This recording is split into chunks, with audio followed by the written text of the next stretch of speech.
Para empezar con el desarrollo de este trabajo vamos a arrancar con la comunicación, que es el intercambio de ideas, mensajes e información que pueden revestir formas diversas y recurrir a medios de comunicación diferentes, como pueden ser el medio de comunicación tradicional, como la tele, la radio, o medios de comunicación más modernos, como lo es el Internet.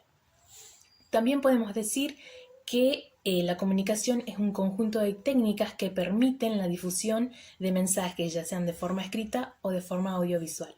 Por otro lado, la información es la acción y el efecto de informar, es decir, de dar a alguien noticias sobre algo. Es así que la información no solo se relaciona, sino que además complementa a la comunicación, ya que lo que se transmite es una información. Luego encontramos que la comunicación posee axiomas, y un axioma es un conjunto de leyes y de principios que son consideradas como ciertas y universales. Es una verdad evidente que no requiere demostración. En nuestra investigación nosotros encontramos 5 axiomas y la primera de ellas es la imposibilidad de no comunicar, porque todo comportamiento es una forma de comunicar, ya sea moverse, quedarse quieto, guardar silencio o hablar son comportamientos, y todo comportamiento, ya sea intencional o no, influye sobre los demás y transmite un mensaje. Luego encontramos el segundo axioma, que trata de los niveles de contenido y relaciones de la comunicación. La comunicación, como sabemos, no solo transmite información, sino que al mismo tiempo impone conductas.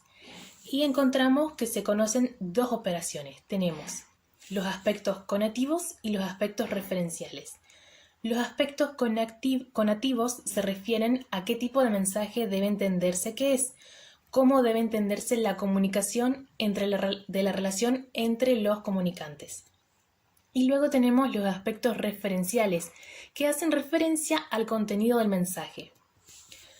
Toda comunicación tiene un aspecto de contenido y un aspecto relacional. Luego encontramos el tercer axioma, que es la puntuación de la secuencia de hechos, que se refiere al intercambio de mensajes entre comunicantes, quienes puntúan la secuencia de hechos arbitrariamente. Esta puntuación lo que hace es organizar los hechos de la conducta y resulta vital para las interacciones en marcha. Luego tenemos un cuarto axioma, que es la comunicación digital y análoga, en donde la comunicación análoga es toda aquella comunicación no verbal, es decir, gestos, inflexión de la voz, la postura, entre otras. La comunicación digital, en cambio, es aquella en la que los objetos o los eventos son expresados por un conjunto de signos arbitrarios que no guardan necesariamente una semejanza estructural con dicho objeto o con dicho evento. Luego tenemos la interacción sistemática y complementaria, que se basa en la igualdad y en la diferencia. En la igualdad, los participantes intercambian el mismo tipo de comportamiento. Así, su interacción puede denominarse como simétrica, aunque independientemente pueden tomar decisiones o criticar. Esta relación es muy común entre compañeros de estudio o compañeros de trabajo. Luego tenemos la diferencia, en donde los participantes intercambian diferentes tipos de comportamientos. La conducta de uno complementa lo del otro y recibe el nombre de complementaria. Este tipo de comportamiento es común entre padres e hijos y jefe y subalterno, es decir, que existe una posición de inferior y una posición de superior. Luego analizamos del impacto de las nuevas tecnologías, en donde las TICs impactan en todos los ámbitos de la vida humana por las características que aportan a la sociedad, ya sea del conocimiento y por todas las posibilidades que brindan al desarrollo de nuevas formas de organizarse, de comunicarse, de educar, de aprender y con ello la transformación y evolución de la misma sociedad. El uso de las nuevas tecnologías de la comunicación se valoran por sus ventajas como elemento favorecedor de la educación. Sin embargo, ha preocupado desde su llegada, especialmente por el impacto que ésta produjo en niños y adolescentes. Tanto es así que a partir del 2001 se acuñó el término de nativos digitales a toda la generación nacida desde finales del siglo XX. Dentro del impacto de las nuevas tecnologías encontramos el uso de pantallas, que ya sean televisores, teléfonos celulares, videojuegos, computadoras, en donde el uso de estas pantallas es generalizado desde edades muy tempranas y, como habíamos dicho, el uso de estas pantallas trae numerosos beneficios, pero también surge de ello riesgos cuando son utilizados de una forma indebida, porque el uso abusivo de las TIC puede dar lugar a conductas adictivas asociadas frecuentemente con la psicopatología. Luego tenemos las redes sociales. El uso de las redes sociales por parte de niños y adolescentes se ha generalizado muchísimo, pero estas no se han desarrollado para colaborar precisamente con las tareas escolares o como una herramienta educativa. Sumado a esto, forma parte de uno de los mayores riesgos de las TICs, ya que son la ventana principal para el acceso a contenidos perjudiciales, contactos no deseados, inseguridad y el acoso, uno de los mayores riesgos a los que se someten niños y adolescentes. Seguido a esto tenemos el acceso a contenidos potencialmente perjudiciales, el acceso a imágenes sexuales o el uso indebido de datos. Es así que encontramos los principales riesgos y tenemos el acoso cibernético que debido a la gran expansión de las TICs y de las redes sociales entre niños y adolescentes ha dado lugar a la posibilidad de que estos puedan sufrir algún tipo de acoso que, a pesar de que no es nuevo en estas edades, lo es en relación a que se produce con la tecnología como medio para lograrlo. Luego tenemos el ciberbullying, que se realiza mediante la difusión de información lesiva o difamatoria o publicaciones de videos o fotografías, y además incluye chantaje, insultos, vejaciones.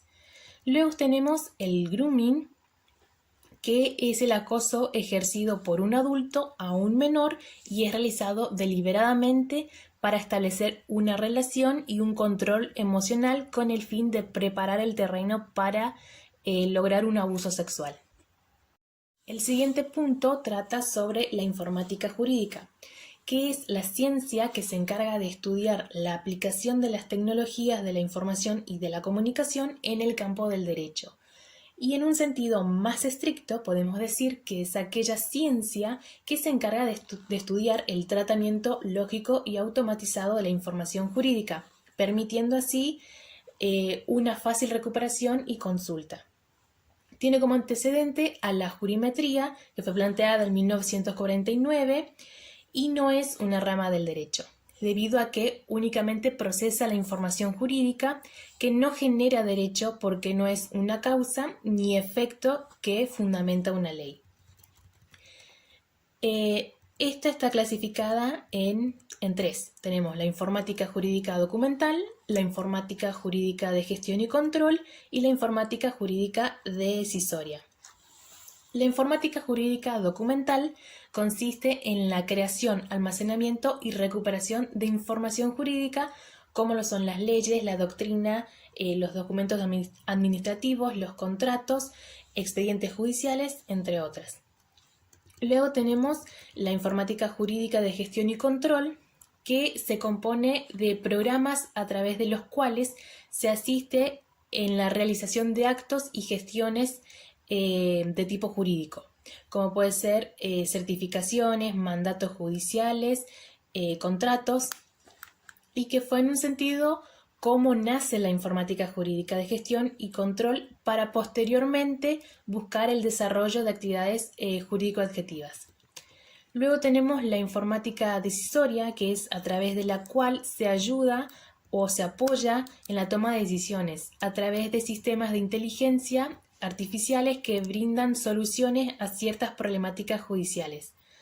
Por ejemplo, mediante procesos de inteligencia artificial pueden redactar documentos partiendo de pocas premisas y corregirse errores ortográficos y gramaticales.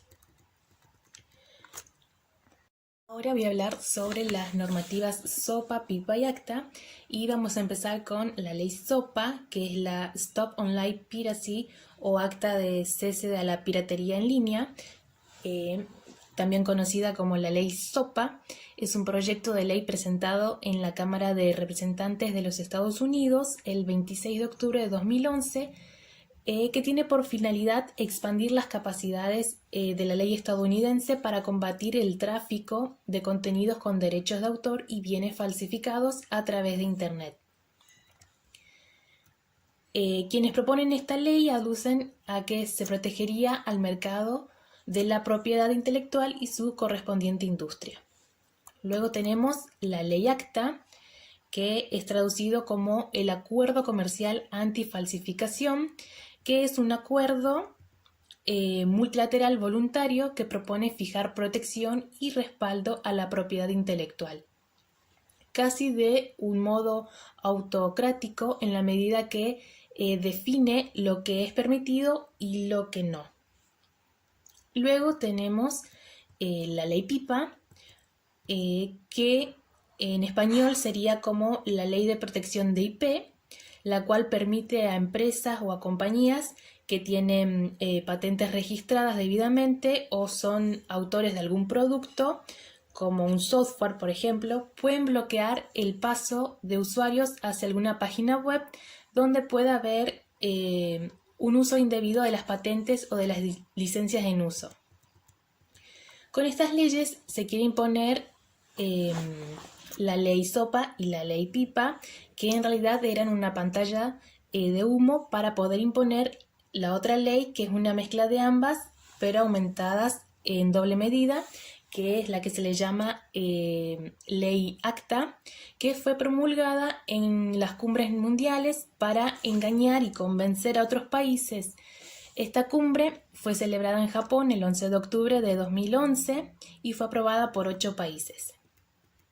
Con la aplicación de esta ley, todas las personas que se conectan a Internet serán vigiladas. Tecla por tecla van a ser vigiladas lo que escriben y van a ser monitoreados.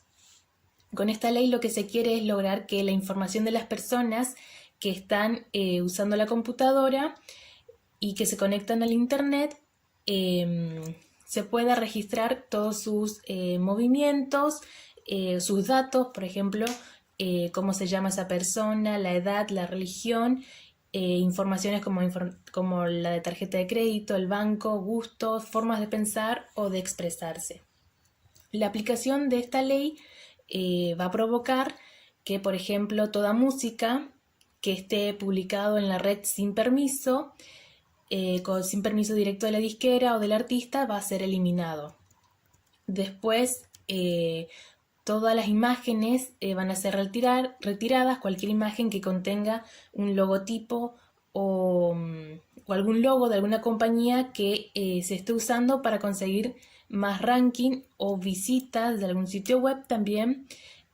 Cualquier imagen que haya sido de cualquier libro o de cualquier artista van a ser eliminados. También van a ser eliminados cualquier imagen que haya sido hecha por uno mismo y que esté basada o sea parecida a alguna imagen de otro autor. También todos los textos van a ser eliminados, informaciones, noticias, y esto se debe a que cualquier información que buscamos en Internet para hacer tareas o trabajos pertenece a algún libro, alguna novela o algún periódico. Eso significa que cualquier información que nosotros necesitamos para realizar algún trabajo o alguna tarea van a dejar de estar en Internet.